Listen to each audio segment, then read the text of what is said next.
Hello বন্ধুরা, চলো আজকে দেখাবো অরুণ দাস স্পেশাল বেগুন সুন্দরী। জানি না অতটা ভালো হবে কিনা, কিন্তু চেষ্টা অবশ্যই করেছি।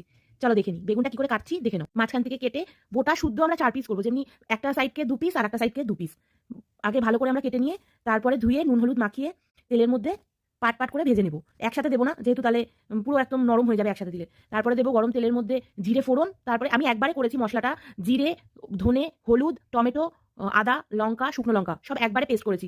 এই জন্য আমি আর আলাদা করে পেস্ট করিনি, এই জন্য তোমরাও সব একসাথেই পেস্ট করে নেবে। সব নুন টুন একবারে দিয়ে করবে। একটু বেশিক্ষণ কষতে হবে, যত কষবে ততই ভালো টেস্ট বেরাবে। আর আমি দইটাকে, আর্ধেক বাটি দইটাকে অল্প জলের সাথে একটু মিক্সিতে ঘুরিয়ে নিয়েছিলাম, একটু পাতলা করে নিয়েছিলাম, নয় দইটা দিলেই দইটা পুরো ছানা কেটে মানে ছানা ছানা হয়ে যায়। তার জন্য আমি একটু ঘুরিয়ে নিয়েছিলাম। এটা যখন ভালো করে ফুটে যাবে, এটা একটু ফুটবে ভালো করে, ফোটার পরে বেগুনগুলো, ভাজা বেগুনগুলো ওটার মধ্যে দিয়ে দেবে। দিয়ে ওইটাকে কোনো ঢাকা দেবে না, জাস্ট এমনি ওইটা ফুটবে। দেখবে খেতে এত স্বাদ লাগে, অবশ্যই ট্রাই করে দেখো বাড়িতে। তারপরে এটা দেখবে পুরো একদম গামাখা করে একটু গ্রেভি গ্রেভি হয়ে এসছে, তখন নামিয়ে নেবে। নামিয়ে নেওয়ার পরে একটু ধনেপাতা গার্নিশিংয়ে দিয়ে দেবে।